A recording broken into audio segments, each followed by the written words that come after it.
Hi guys, good morning. അപ്പോൾ ഞാനത് ready ആവാൻ പോവാണ്. ഇപ്പം നിൽക്കതേ ഉള്ളൂ.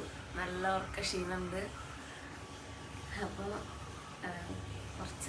കുറച്ച് കാലമായി ഞാൻ ഷോസൊക്കെ ചെയ്തിട്ട്, അപ്പോൾ ഭയങ്കര നെർവസാണ്.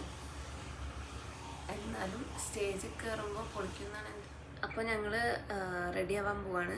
ഇപ്പോൾ ഞങ്ങൾ നിൽക്കുന്നത് മേമേൻ്റെയും മാമൻ്റെയും ഫ്ലാറ്റിലാണ്. ഇൻഫോ പാർക്കിൻ്റെ അടുത്തായിട്ടാണുള്ളത്. രണ്ടുപേരും ഇൻഫോ പാർക്കിലാണ് വർക്ക് ചെയ്യുന്നത്. സോ അങ്ങനെയാണ്. അപ്പോൾ ഫസ്റ്റ് 9:30 ഒക്കെ ആകുമ്പോൾ ഫിറ്റിങ്സ്, ദെൻ കൊറിയോഗ്രാഫി 10:30 അങ്ങനെയാണ്. അപ്പോൾ ഞാൻ റെഡി ആകാൻ പോവാം. അപ്പോൾ ഗൈസ്, അനിയത്തിൻ്റെ മുഖം നോക്കാൻ ഒരു കുഞ്ഞു സങ്കടം നിങ്ങൾക്ക് കാണാൻ കഴിയുന്നുണ്ടാവും. കാരണം എന്താണെന്ന് വെച്ചാൽ അവൾക്ക് ഞങ്ങളുടെ ഒപ്പം വരാൻ കഴിഞ്ഞിട്ടുണ്ടായിരുന്നില്ല. അവൾക്ക് നല്ല പനിയും ത്രോട്ട് ഇൻഫെക്ഷനും ഉണ്ടായിരുന്നു. അപ്പം ഞങ്ങളെ ഡ്രോപ്പ് ചെയ്തതിന് ശേഷം മാമനും മേമയും കൂടെ അനിയത്തിനെ കൂട്ടിയിട്ട് ഹോസ്പിറ്റലിൽ കൊണ്ടുപോവുക ചെയ്തേ. അപ്പോൾ അതിനുള്ള മെഡിസിൻസൊക്കെ അവൾക്ക് കൊടുത്തിട്ടുണ്ടായിരുന്നു. അപ്പോൾ അത് ഞങ്ങളിവിടെ എത്തിയിട്ടുണ്ടായിരുന്നു. ഞങ്ങളോട് ആദ്യം ജെൻസിൻ്റെ ഷോപ്പിലോട്ട് വരാനാണ് പറഞ്ഞിട്ടുണ്ടായിരുന്നത്. ജെൻസിൻ്റെ ഷോപ്പിൻ്റെ പേര് ഡേബക്സ് എന്നാണ്.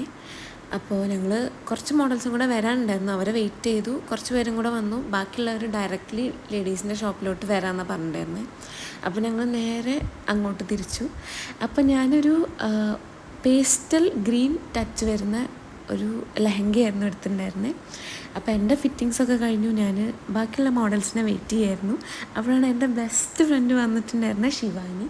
അപ്പോൾ അവളുടെ ലെഹങ്കാസൊക്കെ സെലക്ട് ചെയ്ത് കഴിഞ്ഞ് അവളുടെ ലെഹങ്ക ഒക്കെ ഫിക്സ് ചെയ്ത് ഫിറ്റിങ്സൊക്കെ കഴിഞ്ഞ ശേഷം ഞങ്ങൾ നേരെ ഒബ്രോൺ മാളിലോട്ട് തിരിച്ചു. അവിടെ വന്നപ്പോൾ കുറച്ച് നേരം ഞങ്ങൾ വെയിറ്റ് ചെയ്തു. അപ്പോൾ 2 സ്ലോട്ടും കൂടെ കഴിഞ്ഞിട്ടായിരുന്നു ഞങ്ങളുടെ. അങ്ങനെ ഞങ്ങൾ കയറി. എനിക്ക് ഭയങ്കര പേടിയായിരുന്നു. എന്നെ ഏറ്റവും ലാസ്റ്റ് വിളിച്ചാൽ മതി എന്നുള്ള രീതിയിൽ ഞാൻ ഏറ്റവും ലാസ്റ്റ് പോയി നിന്നു. പക്ഷേ എന്നെ ആയിരുന്നു ഫസ്റ്റ് വിളിച്ചത്. അപ്പോൾ കുറേ ഡൗട്ട് എനിക്കുണ്ടായിരുന്നു. ഞാനങ്ങനെ അവസാനം നടന്നു. പക്ഷെ എന്നാലും എൻ്റെ ഫേസിൽ ഒരു കുഞ്ഞു പേടി നിങ്ങൾക്ക് കാണാൻ കഴിയുന്നുണ്ടാവും. അപ്പോൾ ഇതിന് ഒരു സിംഗിൾ വാക്കേ ഉണ്ടായിരുന്നിട്ടുള്ളൂ. അതിനുശേഷം പിന്നെ ഫുഡൊക്കെ കഴിച്ച് കഴിഞ്ഞ് മേക്കപ്പിന് ഇരുന്നു. അപ്പോൾ മേക്കപ്പ് റൂമിന് ഭയങ്കരമായിട്ടുള്ള തിരക്കും കാര്യങ്ങളൊക്കെ ഉണ്ടായിരുന്നു. അപ്പോൾ ഇതായിരുന്നു എൻ്റെ ഫൈനൽ ലുക്ക്. എങ്ങനെ ഉണ്ട് എന്നുള്ള അഭിപ്രായം നിങ്ങൾ കമൻറ്റിലിടാൻ മറക്കരുത്. അപ്പോൾ ഇതൊരു ഫോട്ടോ സെഷനായിരുന്നു. അപ്പോൾ ഫോട്ടോസൊക്കെ എടുത്ത് കഴിഞ്ഞിട്ട് എൻ്റെ വാക്കൊക്കെ ഒന്ന് പ്രാക്ടീസ് ചെയ്തിട്ടുണ്ടായിരുന്നു. കാരണം ലെഹങ്ക നല്ലോണം വെയിറ്റ് ഉണ്ടായിരുന്നു. പിന്നെ കാലുമ്പോൾ ഹീൽസും ഉണ്ടായിരുന്നു. അതുകൊണ്ട് നല്ല രീതിക്കുള്ള പെയിൻ ഉണ്ടായിരുന്നു. അപ്പോൾ ഞങ്ങളിത് എല്ലാവരും താഴത്തോട്ട് ഇറങ്ങി പോവുകയാണ് സ്റ്റേജ് സൈഡിൽ. അപ്പോൾ ഗൈസ്, ഇതാണ് എൻ്റെ ഇന്നത്തെ ഈ വീഡിയോ. നിങ്ങൾക്ക് എല്ലാവർക്കും ഇഷ്ടപ്പെട്ടെങ്കിൽ ലൈക്ക് ചെയ്യുക, ഷെയർ ചെയ്യുക, സബ്സ്ക്രൈബ് ചെയ്യുക. കൂടാതെ നിങ്ങളുടെ അഭിപ്രായം കമൻറ്റ് ചെയ്യാൻ മറക്കരുത്. അപ്പോൾ ഇനിയൊരു വീഡിയോയിൽ കാണുന്നവരെ ബൈ, സീ യു.